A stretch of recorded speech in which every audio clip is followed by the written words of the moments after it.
Hey, what's up mga katropa? Ito na naman tayo, Daddy Bo. May bago tayong re-review na sapatos. So, tara samahan niyo ako.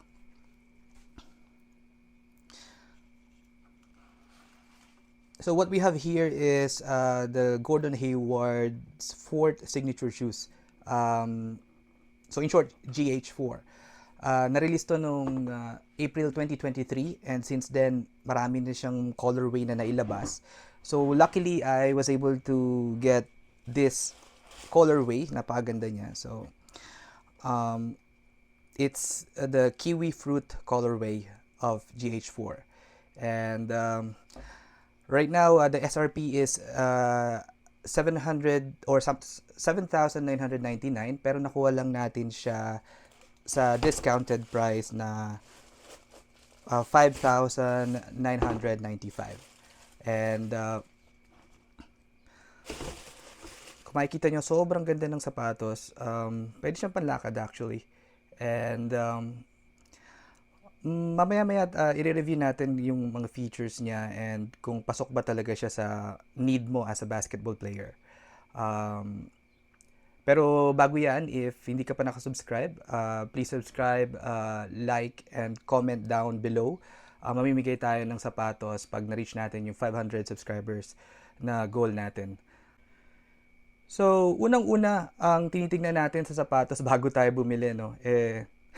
Syempre, tinitignan natin kung approve ba ni Mrs. That's one thing. Kidding aside, una mo makikita kasi is itsura ng sapatos. So, ako, pag tinignan ko pa lang yung sapatos and nagandahan ako, naangasan ako, tinitignan ko siya and if yung sapatos na yon fits to my style, that's a big factor for me to even consider buying yung sapatos. And kung makikita nyo, yung sapatos is very good looking. Yan, no? Ang colorway natin is kiwi fruit colorway. So, green, yellow, and brown yung color combination niya. And sa top, sa makikita nyo, meron siyang transparent na logo sa tongue. And sa forefoot, meron siyang parang mesh material na maliit dito. I think it helps your foot breathe and para hindi siya mangamoy and hindi mainit sa loob. So, yung sa side niya, mesh material din. Let me see. Parang may halong synthetic yung ginamit na material dito. Hindi mo naman siya masabing suede, pero it's a synthetic leather, itong part na to. And sa swelas naman, kung makikita ninyo, like the other Anta shoes, yung mga top performing shoes nila, nitrogen infused yung midsole and yung outsole nila, ito very durable pero parang matigas siya. But anyway, i-review natin to, i-try natin to sa dusty and clean court. Okay?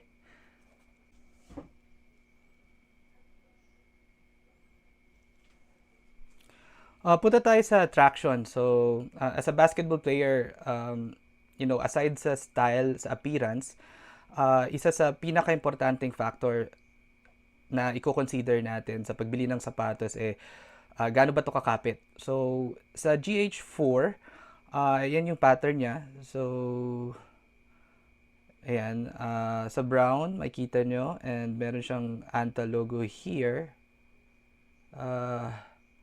And GH4 logo GH logo sa gitna. Ayan. So, yung material na ginamit sa outsole is very, very durable actually. Matigas siya. I think it will do well sa rough court and sa clean court. I'm just not sure sa dusty court. We will find out after matry natin to malaro ng isa or dalawang beses. Okay?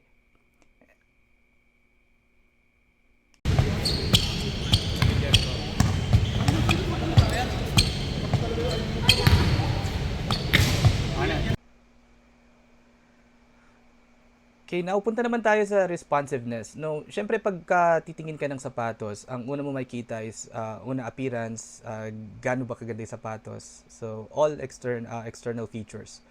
And pag pumunta tayo sa responsiveness and without even trying, you can have an assumption na maganda yung responsiveness ng isang sapatos based doon sa shape niya.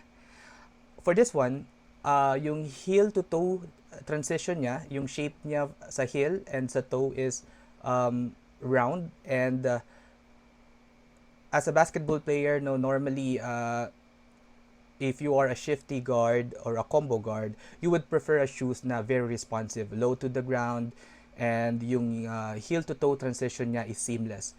So without even testing it sa court, makikita mo na yung from heel is very round, then from if you're gonna transition from heel to toe, very seamless siya. And maganda yung korte ng sapatos, and I think it will perform very well sa court. Magbibideo rin tayo in a bit kung ano bang performance nito when it comes to responsiveness.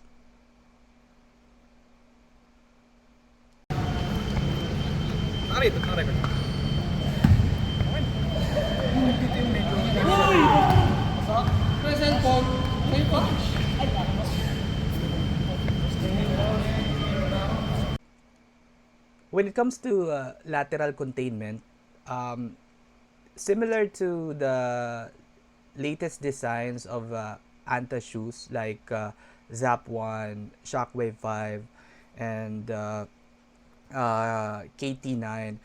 So, they put more emphasis on lateral containment. Makikita mo yun kasi yung normal na build ng sapatos ngayon is extended yung sole, midsole, and outsole sa outer part ng sapatos. So, this helps your lateral movement to be contained. And kung makikita ninyo, sobrang bigat ng sobrang lalim ng mga grooves dito. And I think hindi ka talaga gagalaw dito when you test your lateral movement here. But I will need to test this first, and I'll let you know guys if okay ba talaga yung lateral containment nito. Isa sa mga feature nito is yung TPU frame structure niya, common sa mga Anta shoes. For this shoe, hindi masyadong visible yung TPU frame niya like yung sa Zap 1 and the other Anta shoes, pero makikita mo ito, may TPU frame sila dito, and based sa Anta and sa shoe expert, yung TPU frame structure sa outside of forefoot help stabilize your movement and additional support sa foot natin. This is a really cool design. Actually, hindi lang siya halata pero meron siyang TPU frame structure sa side ng sapatos. And it helps the lateral containment as well.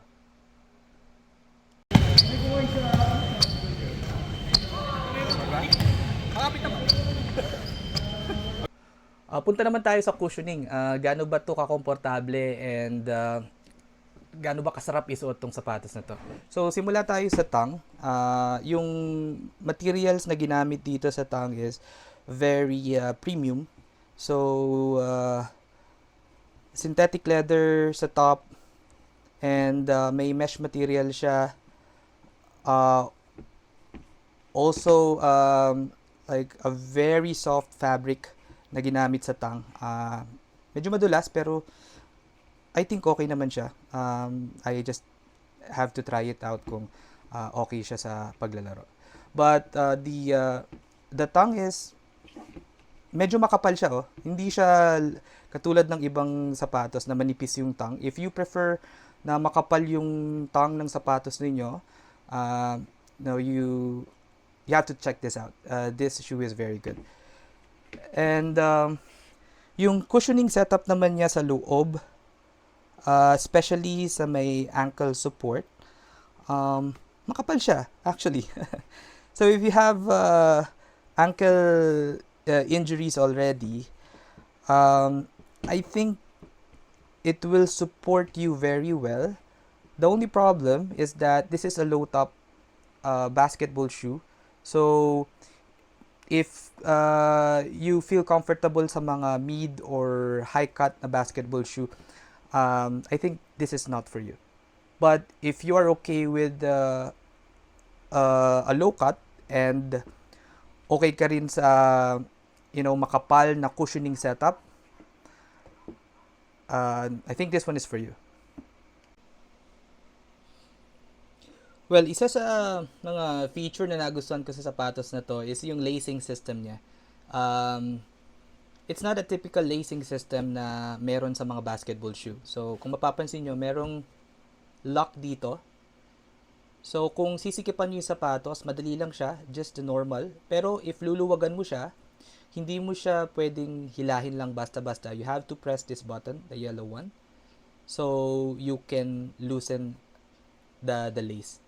And this is something, for me, an additional value na magandang ginawa dito sa sapatos na to. Not all shoes merong ganitong feature. And kudos to Anta for adding this feature to this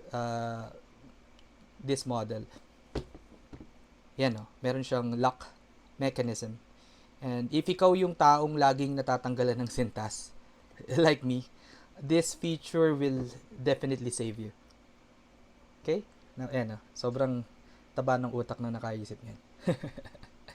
Anyway, this is really a cool feature. So, sa impact protection naman, tingnan natin. Malambot siya. And tingnan natin yung insole niya, kung sufficient ba. Oh, medyo makapal. Oh, okay. Actually, unlike the other Anta shoes, yung insole nito is medyo makapal. And para ka na rin may customized insole. And I'm gonna compare it with the insole I'm using. I'm using Game Day Pro regular and Game Day Pro and Game Day regular. So by looking at this, I think kasing kapal siya ng regular na Game Day, pero wala lang siya nung extra impact protection dito. Meron siya pero hindi ganoon kakapal. I think you won't be needing any insole or a customized, personalized insole for this shoe. Kasi yung built-in niya na insole is sufficient enough for me for impact protection. Ayan, side by side natin yung kasamang insole ng GH4 sa commercially available insole na regular Game Day. So, magkasing kapal lang siya. Ayan, tignan natin. Ayan. Halos magkasing kapal lang siya. Okay. The only difference is medyo makapal yung impact protection sa heel ng Move Game Day insole. Ito. And meron din naman itong GH4, pero hindi siya ganun kakapal. This is the regular Game Day Pro. Regular Game Day insole. And going back to impact protection, I think one of the best feature here is that they use a technology in the midsole similar to Ultra Boost and a leaning boom technology. So this is also infused by nitrogen, and anything infused by nitrogen lumalambot at saka gumagaang. And that's something I really want. I really appreciate sa Anta. So they're not afraid to mix the technologies but not sacrificing the design of the shoe.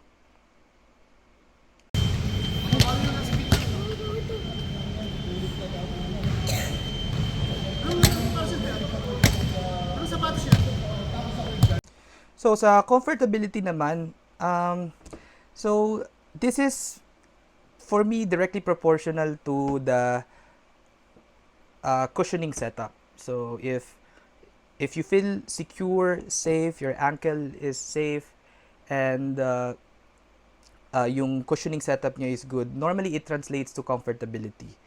And knowing that yung insole niya is, something na pinag-isipan and binigyan ng importance ng ANTA, this is a plus factor for me.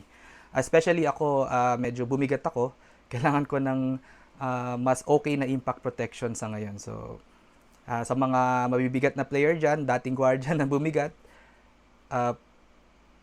this one is for you. So, sa comfortability naman, breathable naman yung materials na ginamit nila.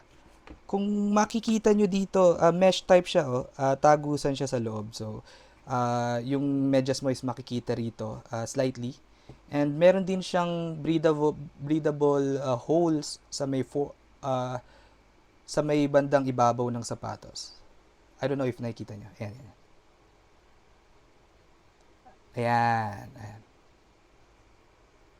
Okay. And comfortability, mukha siyang comfortable but I have yet to try this sa paglalaro. Okay? Babalikan ko kayo after this.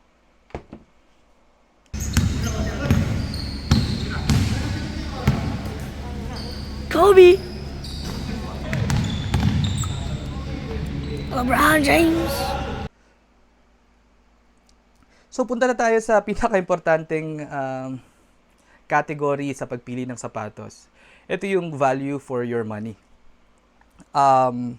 Marami dito sa atin is may mga price point lang na limit sa pagbili ng sapatos.